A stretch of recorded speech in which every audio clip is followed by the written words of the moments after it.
Season 2 is a trap by Hog. Let's see what Hog's got to say. Come on, you piece of junk. His intros are always pretty funny. This is basically just what I expected to see from Blizzard. Well, maybe except for the Diablo 4 is going on Steam announcement that they have, but this is just about what I expected to see.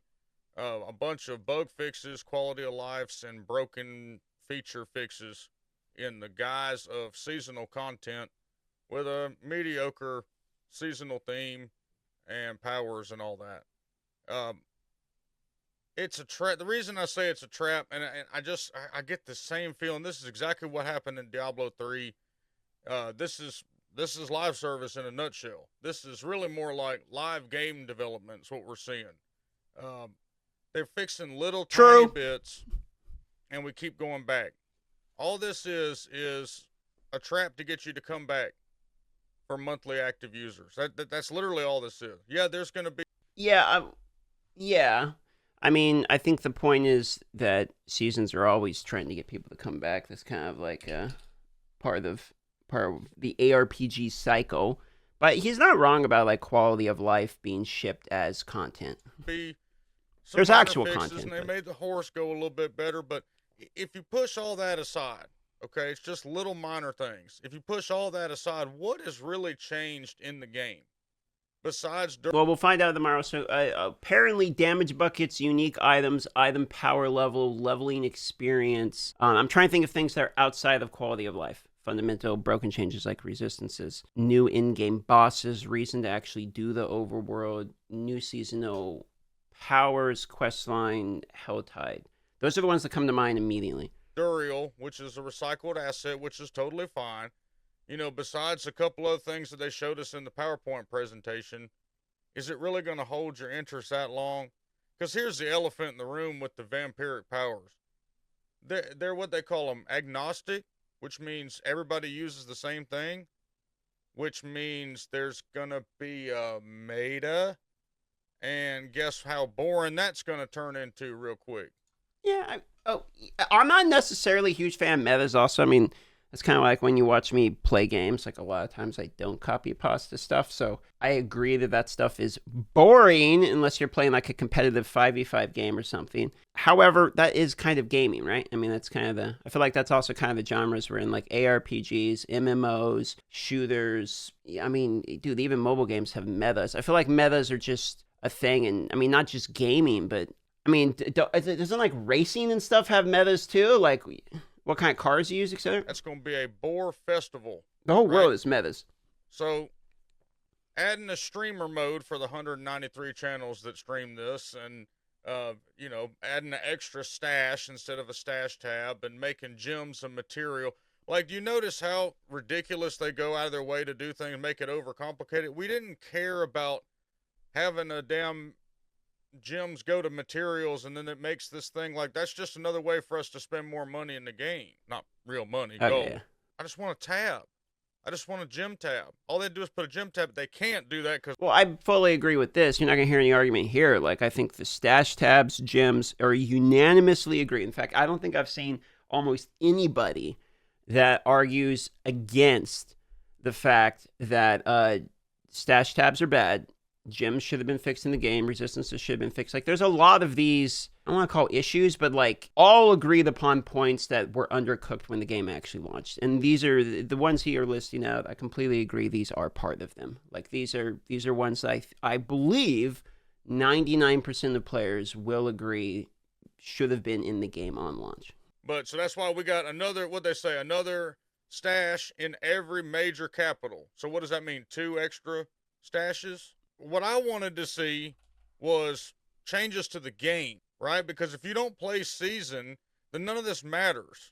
And I know a lot of y'all are going to say, well, who doesn't play season? Well, there's a lot of people that don't play season. Well, so I would love to see changes to the game as well. I hope he does get into the parts where there are changes to the game. And by changes to the game, I believe he's referring to new content, as in new playable types of content. So I'd love to see his opinion on those. So I kind of want to see if he gets into it here. I cruise around still, and I check Facebook, and I check the forums and stuff, and there's people that just don't care to play these lame-o seasons. but there's nothing to add besides a couple bosses that you're going to get bored with, just like y'all got bored of the world bosses. There was no new world bosses. Yeah, they reduced some timers and stuff. That's just number adjustments. I think really what it is I'm really sick of the basic skill, like the generator spender combo. Why couldn't we got some new skills? Why couldn't we have gotten reworked items or set? We did get new skills for all characters with the agnostic ones he mentioned earlier, but it didn't sound like he necessarily liked the agnostic nature of it because it becomes meta. I hear a little bit of conflicting information in terms of whether he wants and whether he does not want. I feel like if we add new skills and the new skills are bad, then it's great. We got 15 new skills and they're all dog shit. No one will ever use them. But if we get 15 skills and they're all like god tier, then the complaint will be that they're meta. So I agree a lot with the beginning of what he's saying about being a live service game and quality of life features being shipped out shouldn't be considered content. I don't consider them content. I believe those should be done and shipped. It's just as the game is being built, like as soon as they can fix it, like most games, they fix bugs live. But I also do believe he is somewhat giving some of what he's asking for. Yeah, sir. Like basically what they're doing is they're just drip feeding us just little content so we'll log on to make sure they hit their monthly active users number. Well, that's true. Right? Which is another reason why it went to Steam, because they count outside stuff as a separate metric that they can tie in with the monthly active Yeah, users. probably true as well. Gives them more monthly active users for the platform, and they're going to just continue to just, hey, here's this, here's this, here's this. And guess what? You get back on the train and you ride it in and you give them the numbers they need, and then the next month there'll be an XP boost event, and so you'll log on again to see what that is, and then the next month there'll be the next season. This is just okay. True. So there is one fundamental point that I want to address here, which is sometimes I do see the point that Blizzard doing something to bring the player base back is often used as like a weapon against Blizzard. It's like, oh, they're just doing this to bring us back. And my argument to that is yes. I don't really understand why that's normally considered an argument. The concept is we're not playing the game because it's not good. And if they try to add stuff into the game, we're going to kind of go back to see if it's good. So a lot of times it's multiple people will use this argument. And I don't necessarily see it as something that's an issue. Like, if I made a game and people quit my game, I would want them to come back to my game. In fact, very often I make videos because I want people to come back to my channel, or I will go live again with a new game, new content, reacts, such as we're doing now, what have you, because I would like people to come back to my stream. So I do think it's somewhat the same thing, and I don't necessarily use that as like a burden of proof for them being bad at creating a game. I will accept the other arguments, absolutely, but that one not as much. That's how they're going to keep doing it until the expansion comes, where they're going to give you Monk and Paladin, and then a couple of extra things, and charge you $50 for it. And then just keep going and going to where we're at about season 9, and we're like, damn, the game's pretty good. And that's how... Yeah, I get what he's saying about bleeding the content through. I do think they purposely bled through, like, some of the content throughout the seasons as well. I can understand that. Maybe they had the bosses ready. I don't know. Maybe they're putting into season 2 so that way they have time to build out the rest of the game. I think it's obvious the game was undercooked when it launched. Like, I don't think it was completed. And they probably had to separate out stuff to buy themselves enough time to continue to create the content. I agree with these points he's making. How they do it. It's live service at its finest, live development. This is just a big mousetrap. That's all it is. Because what's going to happen is you're still going to get in there. You're going to play with the same old, same stuff, except for the seasonal powers, which is going to be gone in 3 months. And there's going to be a meta on because they're used against or across every character in the game. And then you're going to sit here in about a week and you're going to go, well, damn. Because it's the same thing with D3. I went back and I played the last season, or the season that's going on right now. And I got to 70 and I was like, I'm good. And that's what's going to happen again.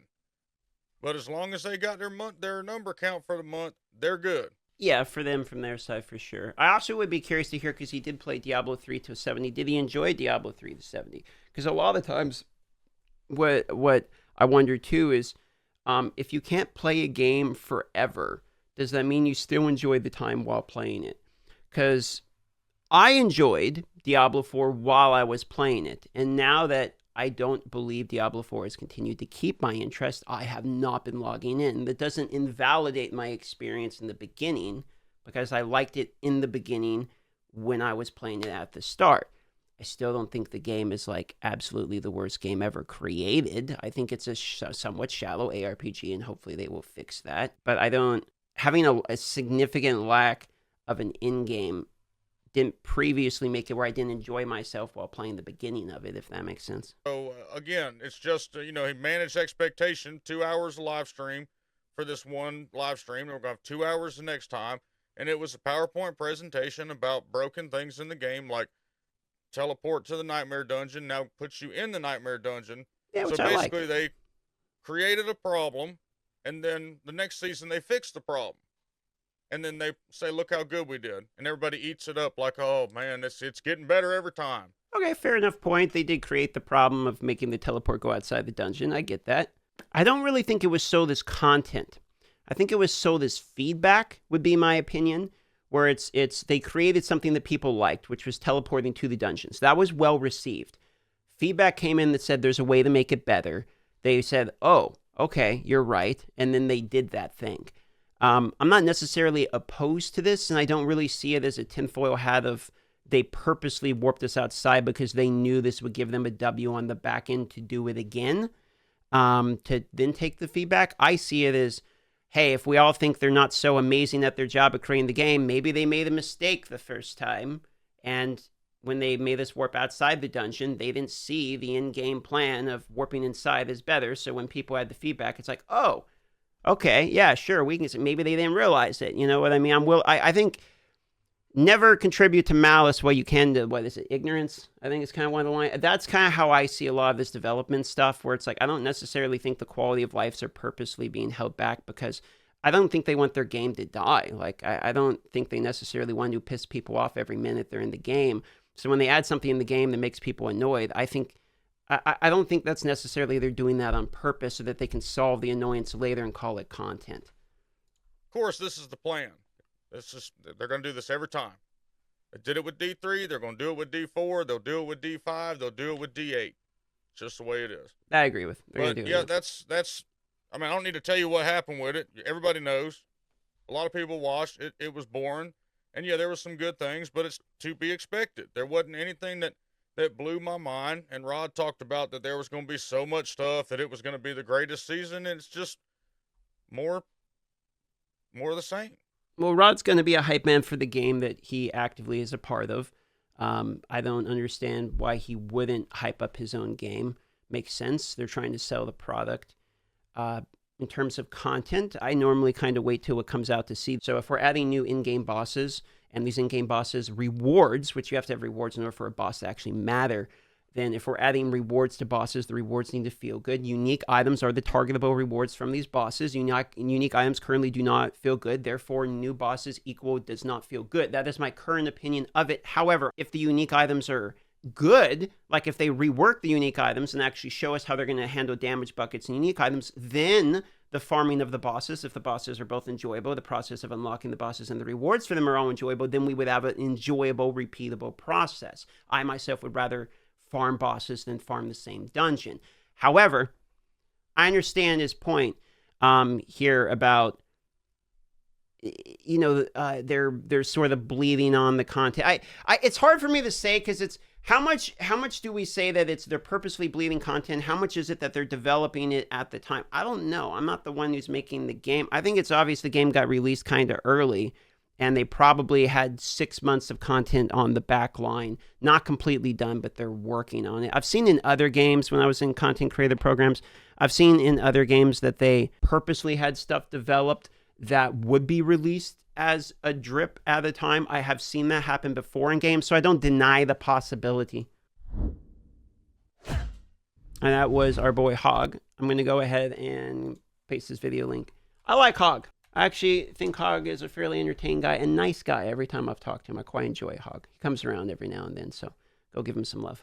Personally think they're going for a slow drip, but now they're trying to fix their mistakes. I mean, it's impossible to tell.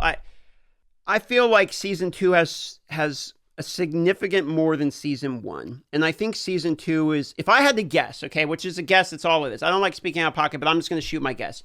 I would assume that they saw their metrics go like this, just absolutely take a no dive. And they thought, okay, everything we have that's ratey, everything that's close to being ratey, and all of the things we were trying to push out towards season three, grab everything, push it in towards, just get everything out as much as we can in season two so that we can try to get people to come back. I don't see why they want people to come back for season two.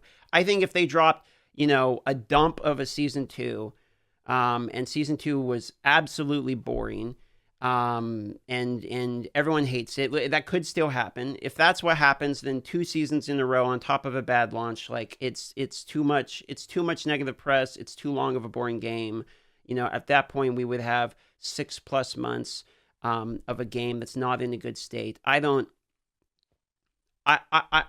see how that would be good for the game. So I would assume that season 2, they are really doubling down and trying to make something good. I've said since the beginning, I think season 3 is when the game will actually be decent.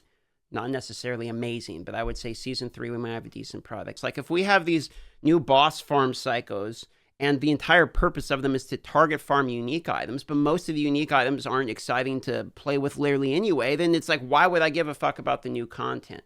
So damage buckets and unique items is really kind of like the straw that breaks the camel back here. And I think if they do a good job with both of those, then the bosses might be enjoyable. And obviously the bosses need to be fun to play and farming them need to be good and all that. But that's really where the weight of this comes down to for me, in my opinion.